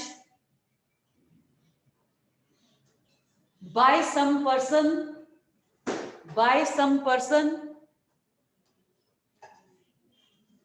other than the petitioner. बेटा ये तो आपका था 12(1)(d), ये 12(1)(d) डैश लगाकर लिख दीजिए 12(1)(d). सेकंड लिखिए ignorance. Ma'am first point repeat कर दो। बेटा हमने लिखे है respondent was pregnant at the time of marriage from some person other than the petitioner, ये आपका 12(1)(d) है। सेकंड लिखिए ignorance of the petitioner, ignorance of the petitioner regarding fact of pre-marriage pregnancy, regarding fact of pre-marriage pregnancy at the time of marriage, at the time of marriage। ये आपका 12(2)(b) clause आई है, 12(2)(b)(i). Second, petition must be instituted within 1 year from the date of marriage। बेटा आपको prelims के लिए ध्यान में रखना पड़ेगा, जो आपका क्लॉज बी है ना उसमें 2 है। एक्ट तो आपका 1955 में आया है, पर हमने इस रेमेडी को रिट्रोस्पेक्टिव इफेक्ट दी है। अगर 1955 से पहले, क्योंकि कोडिफाइड लॉ नहीं था रिलेटिंग टू मैट्रिमोनियल रेमेडी, तो किसी वाइफ को प्री मैरिज प्रेगनेंसी थी और हस्बैंड कोई रेमेडी अवेल नहीं कर पाया क्योंकि डाइवोर्स जैसा कंसेप्ट नहीं था, तो अब ये ग्राउंड आ गया। तो बच्चा भी हो चुका होगा, शादी भी दोनों की हो चुकी होगी, पर ग्राउंड अवेलेबल है कि within 1 year from the date of the commencement वो पिटीशन फाइल कर सकता है for annulment of marriage by decree of nullity. पर 1955 के बाद क्योंकि ग्राउंड अवेलेबल है, तो शादी के बाद विद इन 1 ईयर आपको रिलीफ लेना पड़ेगा। जहां पर एक्ट की कमेंसमेंट से पहले मैरिज हुई है, वहां पर within 1 year from the date of commencement. अगर आपकी मैरिज आफ्टर कमेंसमेंट हुई है, within 1 year from the date of marriage. 25 साल पहले हुई कमेंसमेंट से। बेटा बात है ना कि 25 साल के बाद कोई रेमेडी अवेल करना चाहेगा, इसने तो कर दिया कि ठीक है आप कर लो, तो 25 साल में उसके अपने भी तो बच्चे हो गए होंगे उसके बाद। मतलब जो हम बात कर रहे हैं, बिकॉज ये जो चीजें हैं, तो कॉन्जुगल रिलेशनशिप अगर हस्बैंड वाइफ में होता है, उसके बाद ना कुछ टाइम बाद ये फैक्ट्स मटेरियल, शायद फादर अफेक्शनेट ना हो बच्चे के लिए, कुछ भी हो, पर अगर आप उस स्पाउस को एक्सेप्ट कर चुके हैं, शायद ही आप फिर मैट्रिमोनियल रेमेडीज को अवेल करेंगे। तो लॉ ने तो उसको बार नहीं किया, करना चाहता है तो कर सकता है, पर वो कौन करता है और कौन नहीं, क्योंकि एक भी पिटीशन फाइल नहीं हुई है ऑन दिस, मेरी नॉलेज में नहीं, अगर हुई भी है तो फिर वहां पर वो देखना पड़ता है। क्लियर है? प्लीज रीड कर बेटा 12(2)(b) क्लॉज 2 रीड करना मौली। On the That- that the proceeding have been instituted in the case of marriage solemnized before the commencement of this act within 1 year of such commencement। तो आपको question में देखना पड़ेगा कि क्या पूछा हुआ है। अगर वो मैरिज प्रायर टू कमेंसमेंट है, within 1 year from the date of commencement है। अगर आफ्टर कमेंसमेंट है तो आंसर है within 1 year from the date of marriage. ठीक है प्लीज? यस, नेक्स्ट लिखिए। 4th, marital intercourse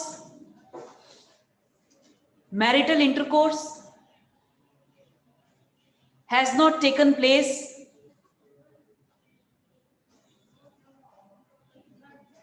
with the consent of the petitioner, with the consent of the petitioner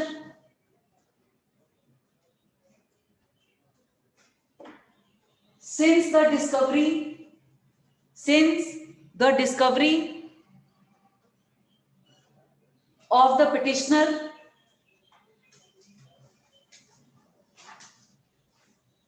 of the existence of said ground, of the existence of said ground।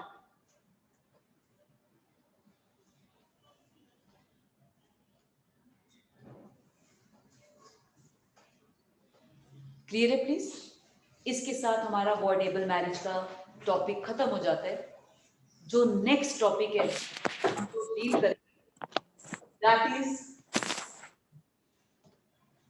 in relation to section 15. Very, very important. Very, very important. Drop it little. Drop it little.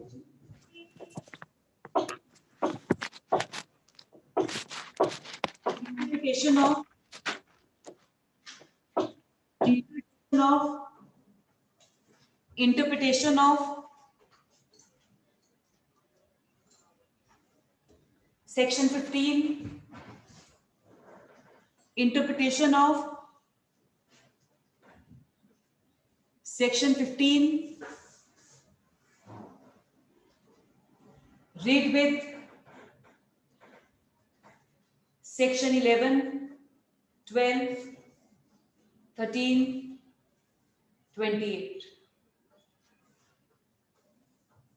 Topic लिख लीजिए, heading लिख लीजिए, when a divorce person could Mary again. ये बहुत important है बेटा, बहुत time से इस पर क्वेश्चन नहीं आया, मेंस के लिए बहुत इंपॉर्टेंट है, मेंस के लिए बहुत इंपॉर्टेंट है। और इसकी इंपॉर्टेंस क्यों है? इसकी इंपॉर्टेंस है इस चीज के लिए, जो मेन इशू है वो कैसे है। हम इसमें 3 सिचुएशन डिस्कस कर रहे हैं। कौन सी? हस्बैंड वाइफ, जो वाइफ है she is paternal, paternal uncle छोड़ो, ब्रदर्स विदो।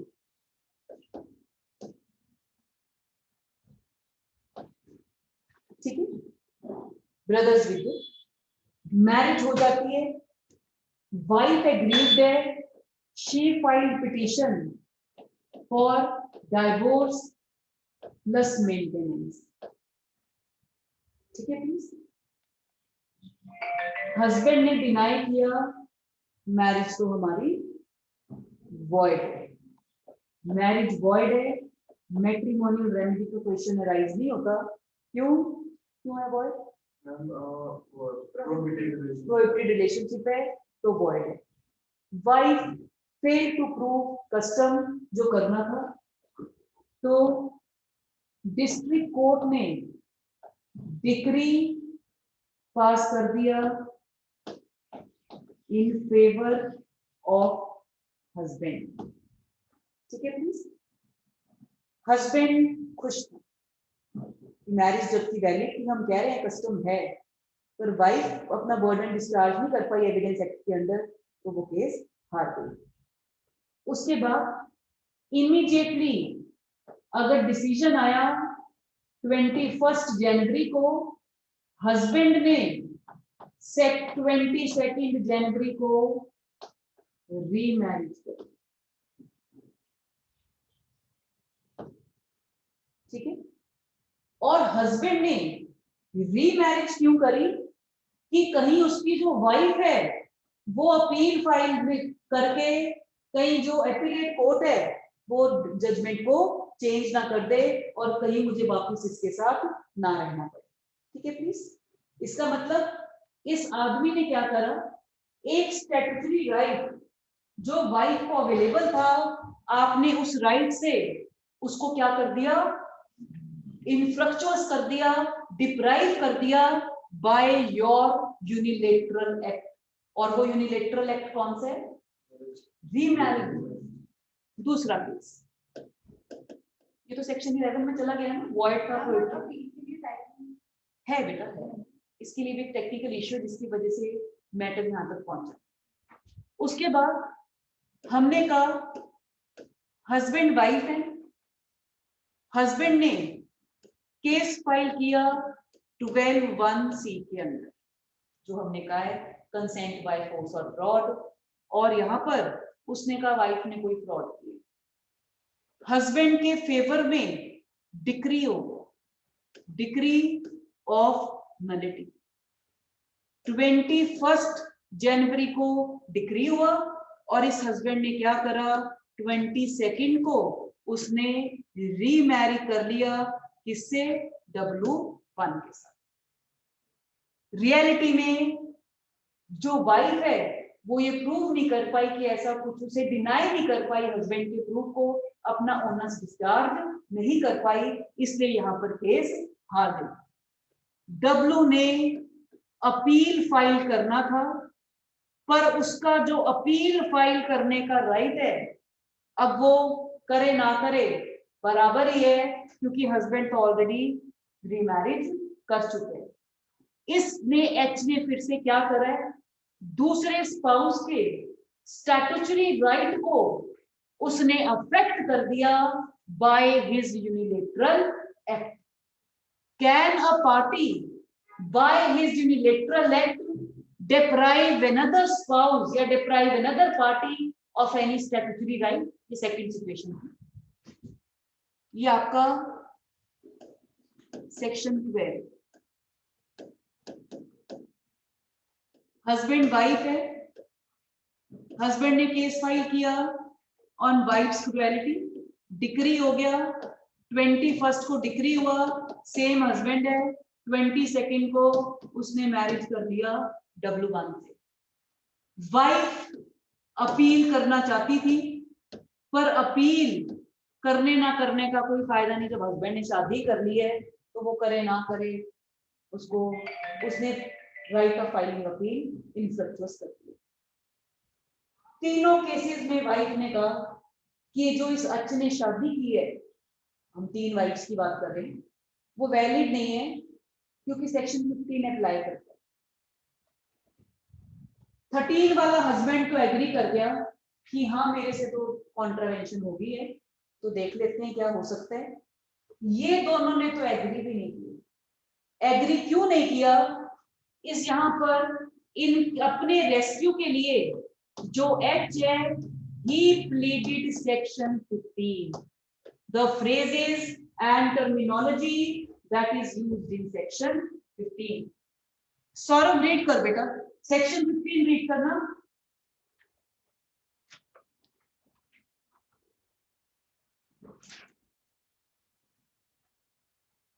शिपाली आप हो ऑनलाइन? Yes, ma'am. बेटा रीड कर। Section 15. Divorced person when may marry again. When a person has been dissolved by a decree of divorce, and either there is no right of appeal against the decree, or if there is such right of appeal, the time for appealing has expired without an appeal having been presented, or an appeal has been presented but has been dismissed, it shall be lawful for either party to marriage to marry again. फिर से read कर बेटा। When a marriage has been dissolved by a decree of divorce. इसको underline कीजिए, dissolved by a decree of divorce, dissolved by a decree of divorce, और उसके बाद time period prescribe है। पहला ए, आगे रीड करना बेटा, 3 सिचुएशन है इसमें, रीड कर बेटा आगे। And either there is no right of appeal, no right of appeal, आगे second, against decree, or if there is such a right of appeal, the time for appealing has expired without an has appeal. expired, और third appeal has preferred and has been decided by the court। तो यहाँ पर इन्होंने लिखा हुआ है dissolution by decree of divorce. यहाँ पर ये वाला एच और ये वाला एच है, इसने कहा सेक्शन 15 हम पर अप्लाई नहीं करता, बिकॉज सेक्शन 15 में लिखा हुआ है dissolution of marriage by decree of divorce.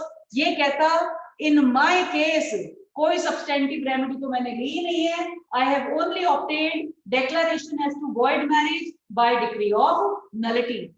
ये कहता I have not obtained dissolution of marriage by decree of divorce. In my case there is only annulment of marriage by decree of nullity।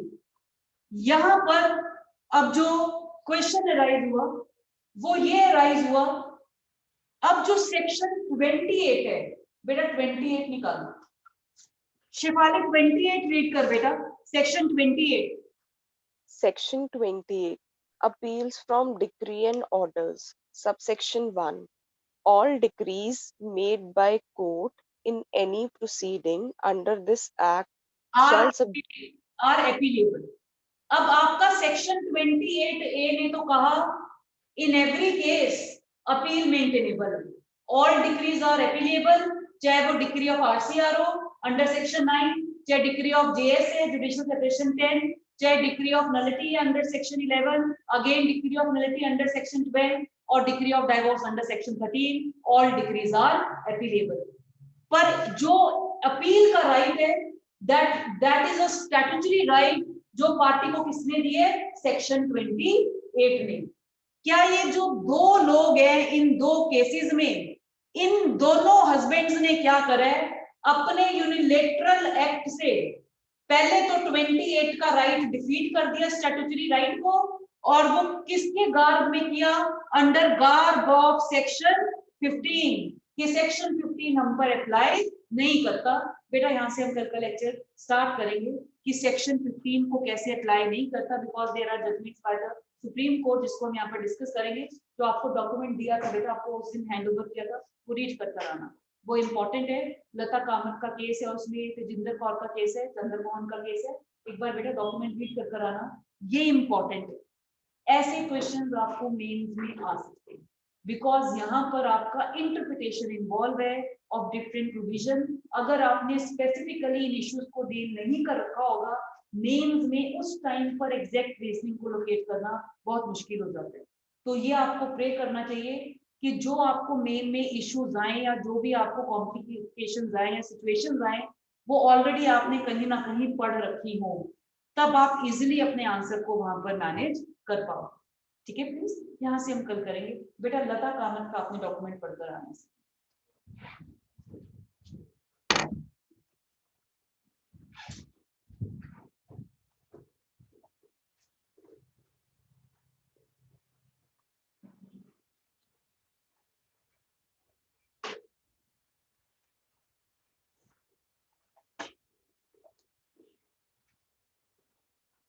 बेटा आप document office से ले लेना, वो आप ले जाना अपने साथ.